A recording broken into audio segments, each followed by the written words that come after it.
Olá galera, tudo bem com vocês? É muito bom tê-los por aqui novamente. E hoje eu vou falar com vocês sobre um tema muito legal, dando continuidade aí às nossas aulas de história, que é sobre Grécia Antiga.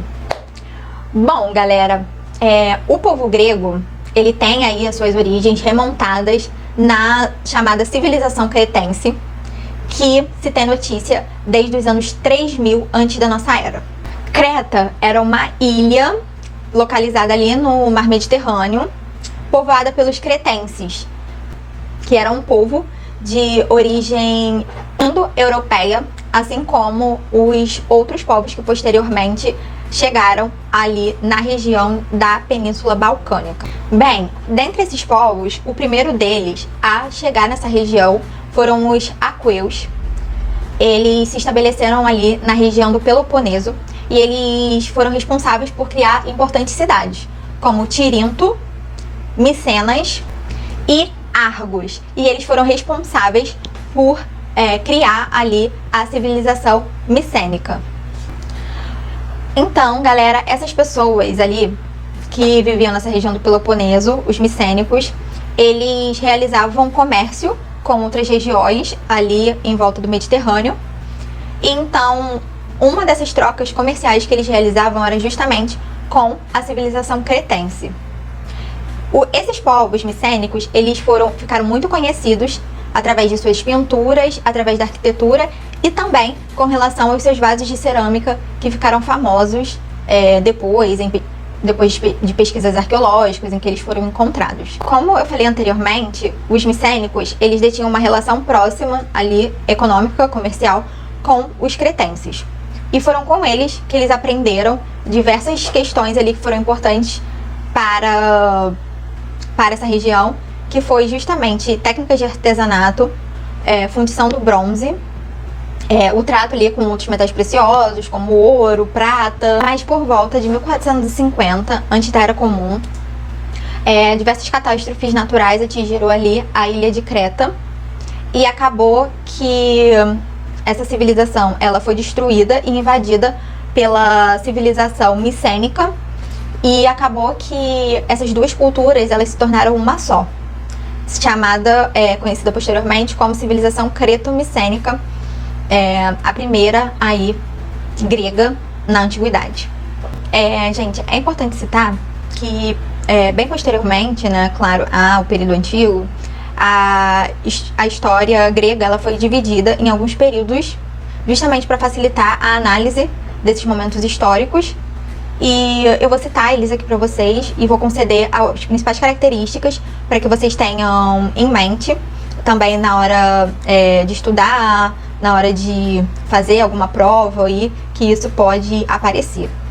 Bom, o primeiro período que foi caracterizado foi o período pré-homérico, que vai aí de 2000 a 1200 antes da nossa era, e foi o período justamente esse que eu citei para vocês sobre a constituição da civilização creto-micênica, que foi quando ocorreram essas trocas comerciais e a invasão desses povos aqueus dentro da ilha de Creta. Também existiu o período homérico. Esse período homérico, ele é datado de 1200 antes da nossa era até 800. E grande parte dele está presente dentro das obras de Homero, que teria sido aí um filósofo e um contador de histórias e um captador, né, de histórias incrível aí na época da história antiga, que teria narrado uma guerra que aconteceu entre Grécia e Troia. E a gente consegue captar várias questões aí desse período, né, nessa região, através dessas obras de Homero, que é a Ilíada e a Odisseia. E por muito tempo, né, se imaginou que essas obras de Homero, elas não tinham aí tanto fundo histórico, porque a obra ela também acaba misturando, né, uma narrativa mística, uma narrativa mitológica, juntamente com a narração de uma história. E esse fator ele fez com que por muito tempo essas obras elas não fossem tão consideradas aí dentro da história, dentro da formação histórica, mas só dentro da literatura.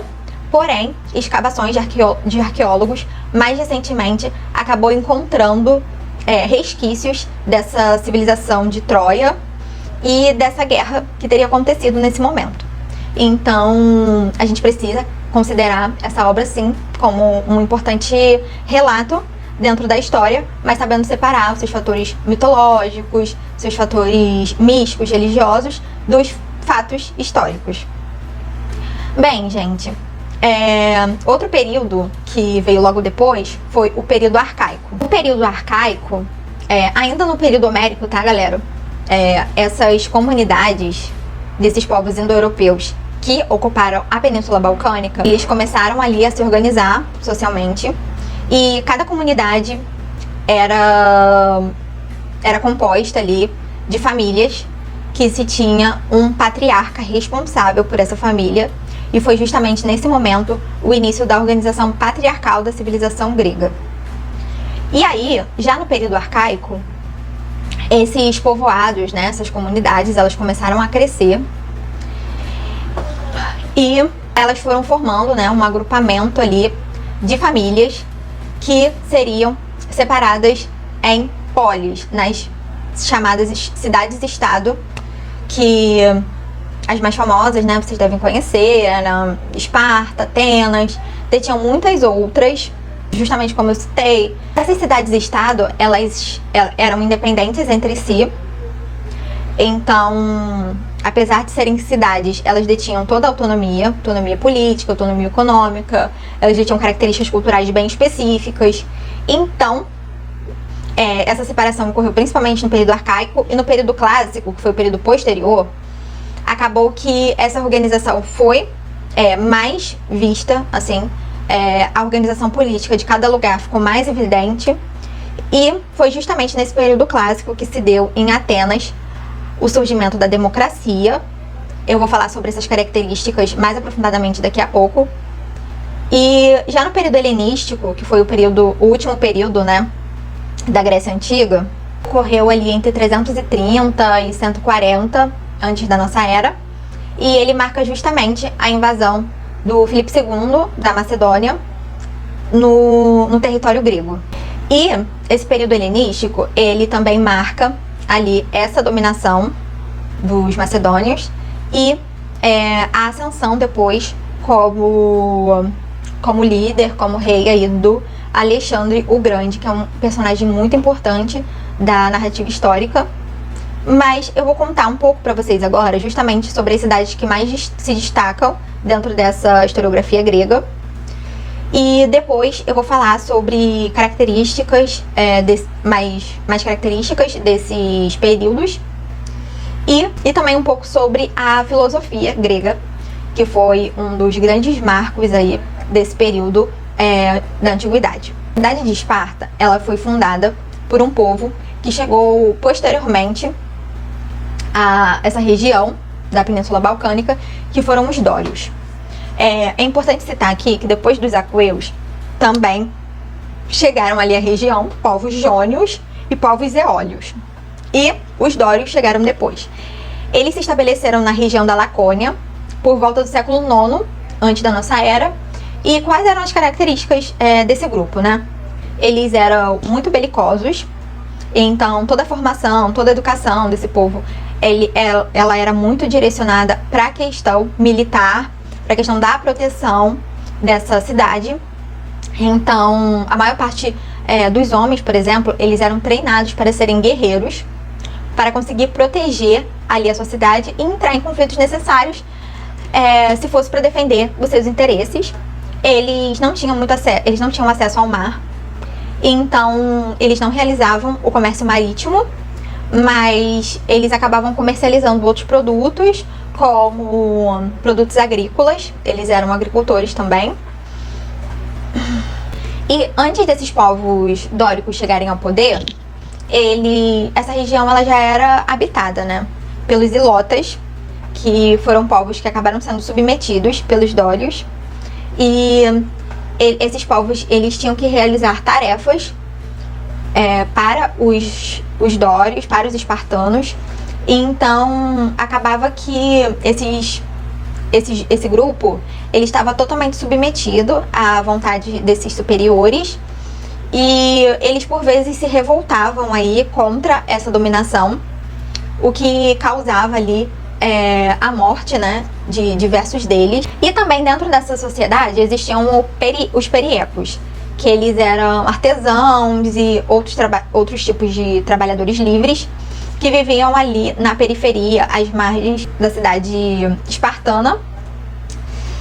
E acabava que o modo de governo de Esparta era a oligarquia.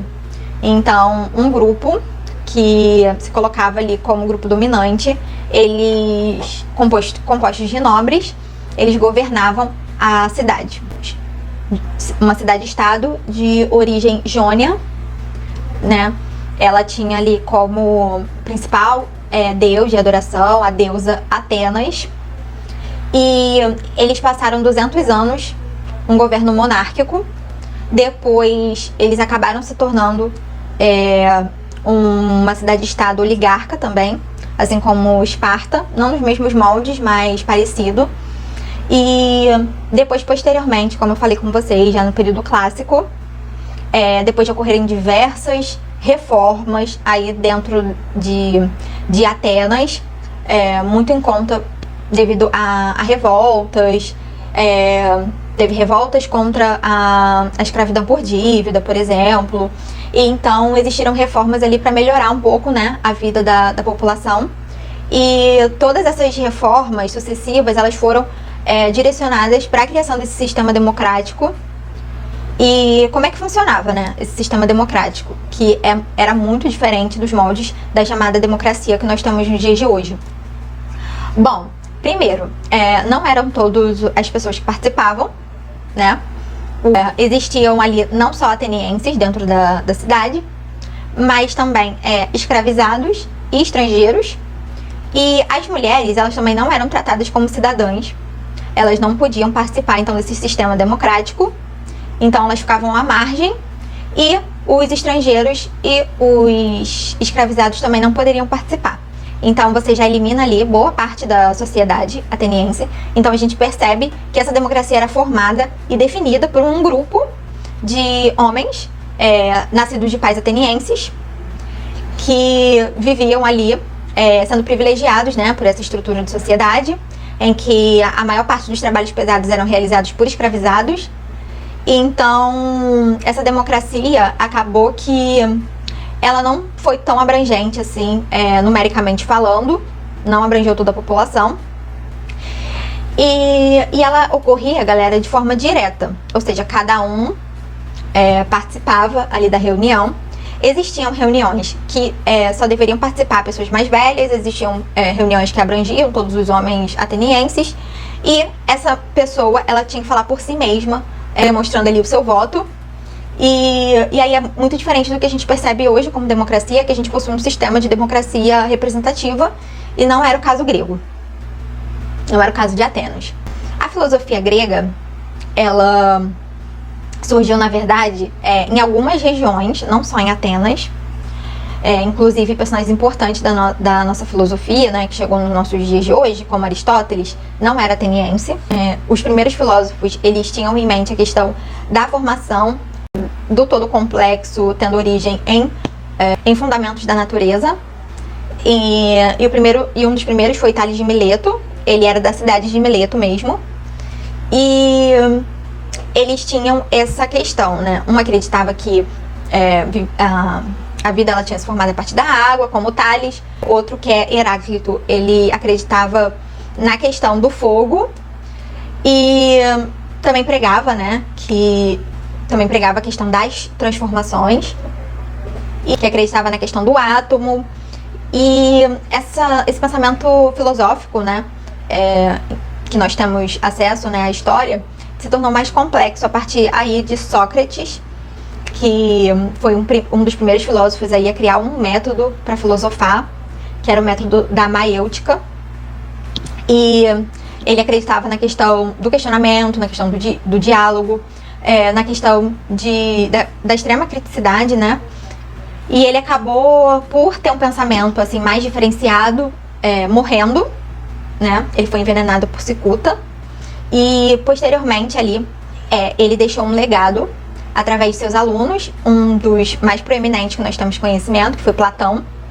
E depois disso, Platão foi professor de Aristóteles, e esses filósofos contribuíram muito, muito, muito, muito para o pensamento ocidental, né? Até mesmo da Idade Média, os principais filósofos eles acabaram incorporando as teorias desses filósofos gregos. Então, acabou que os gregos eles deixaram um grande legado aí para o Ocidente, não só isso, como também a matemática com Pitágoras. E tinha Demócrito, que acreditava nos Pitágoras, outras áreas de conhecimento ali que eles desenvolveram. Não que outros povos, galera, não tivessem desenvolvido, mas pela questão da preservação desses escritos, acabou que eles influenciaram bastante a composição intelectual e cultural do Ocidente, e aí por isso que às vezes a gente tem mais conhecimento, mais informação sobre esses grupos de filósofos específicos. Bem, galera, não vai dar pra gente falar agora das guerras. Eu prometo que em um outro momento a gente conversa melhor sobre as guerras, principalmente a guerra entre Esparta e Atenas, que foi uma guerra ali por hegemonia na Liga de Delos, que era uma liga que fazia parte ali cidades, justamente para enfrentar inimigos e para realizar comércio, enfim. Mas eu vou conversar melhor sobre essas guerras com vocês num outro vídeo, que eu vou elaborar em um outro momento, para que esse vídeo não fique muito grande e cansativo e eu consiga explicar com mais detalhes. Então, eu espero que vocês tenham gostado aí dessa discussão, dessa palhinha. Eu espero que tenha dado aí uma ideia para vocês sobre características importantes da Grécia Antiga. E a gente se vê em um outro vídeo. Eu prometo que eu gravo a das guerras e também de Império Romano, de Roma Antiga como um todo, né? Que Roma não foi só um império, foi também monarquia, república. E eu vou trazer esse vídeo aqui pra vocês e eu espero que vocês gostem de coração. Muito obrigada por terem ficado até aqui. Se gostaram, curtam, compartilhem. Deixem seus comentários de sugestões, de críticas construtivas. E eu vejo vocês no próximo vídeo. Um beijo.